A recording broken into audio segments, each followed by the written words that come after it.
I got this Kodiak truck bed tent, and I had to do some modifications to get it to work, but one of them is how we tie on the mounting points. So if you can see under here, we had to tie a little loop so that we can get that hook in there. And that's what tightens down everything. In any place I needed to tie an anchor point, that's what I did. For that knot, I tied an overhand loop. I simply took the ends of my cord, twisted it in a loop, and then passed the ends through. Then I'd go through my anchor point and tie in a girth hitch. If you'd like to support my channel, you can pick up a Merlin spike at my shop, awesomeforsale.com. This one is engraved with "That is not going anywhere." We can do that for you, or even tie the Turk's head knot. And we have the sheath kits available if you'd like. The campsite had these big steel structures, and my buddy wanted to tie up these big tarps all the way around to help keep out the cold. Now when he tied them up, he didn't feel like he did the best job, so he asked me to take another chance at it. So we have to grip two things with this knot. One is the actual beam for the anchor point, and the other is the grommet so it doesn't slide down. And what I did was went around the beam, I tied it in an overhead knot at the end, and then with the standing portion, I went underneath, and then back over the top, around the back, and then down through this window here. There we go. Now, when you pull everything tight, everything jams onto the lower portion, and it keeps it tight. Let me show you.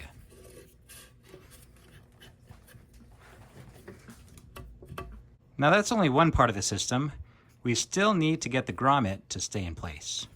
So what I did was ran through the grommet once, twice, and then 3 times.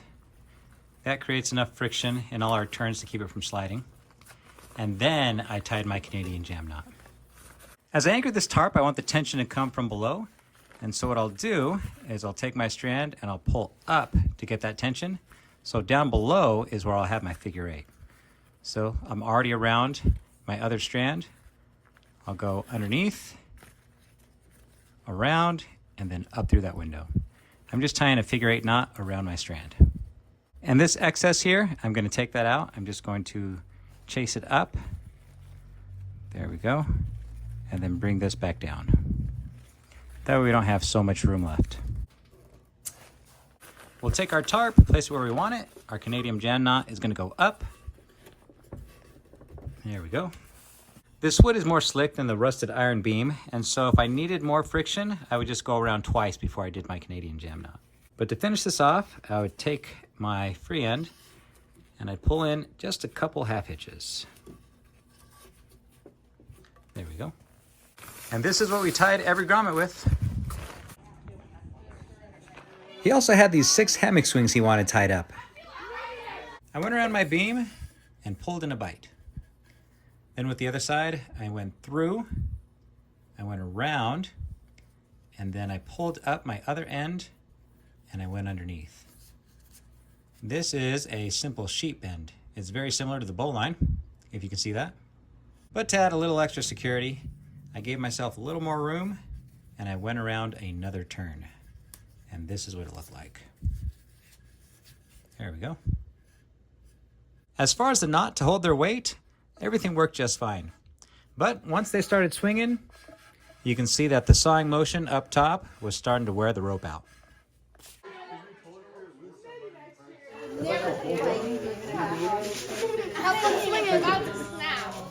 Here's the knot I used to isolate the fray.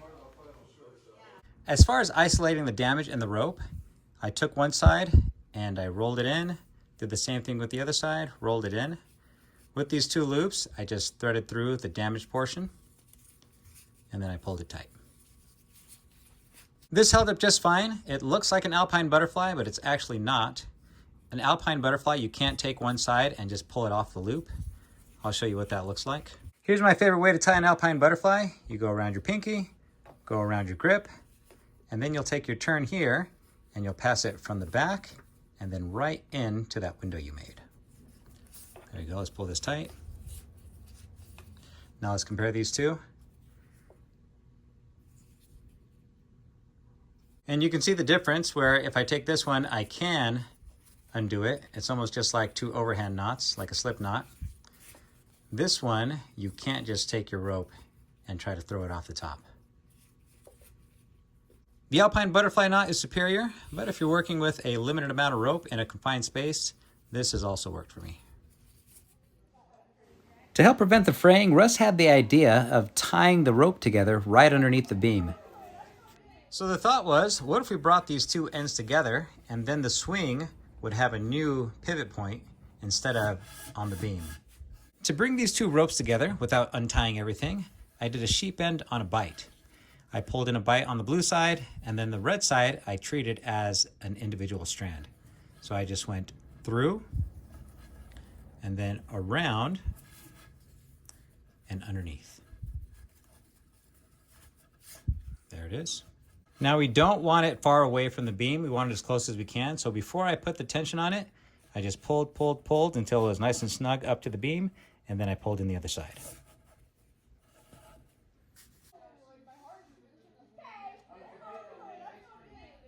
Where the tarps came off the structure, we used a Klemhiest hitch to adjust the tension. I'll take my section of cord and meet the ends together to fold it in half. Then I'll place it over the top, and I'm going to wrap it towards me. Okay. Now with these two ends, I'll thread them through the loop up top, and watch what happens when I pull it tight. It creates a friction lock, which I can slide and lock everything into place. And to attach it to the tarp, I just ran it through the grommet and I did a simple overhand knot. There we go. Now we could slide it over with the right amount of tension and it would stay in place. Here we had to get a little fancy, tying up two grommets with one anchor point.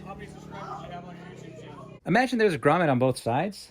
I threaded through both grommets and I left myself some extra room at the end. Okay. Then I turned in a loop and I ran through to create a classic bowline. All right. What we want to do is distribute the load on both grommets without pulling them together. And so I'll create another loop and then I'll tie in a sheep end. I'll go up through the middle, around, and then underneath. Just a simple sheep end. And now we've distributed the load on both sides. Now if you need to redirect your 3 points, I just need to pull one side and thread it through the other. There we go. Let's move it to the right. I'll just pull it this way. There we go. We needed a quick release for this tarp so that we could pull it down in the mornings.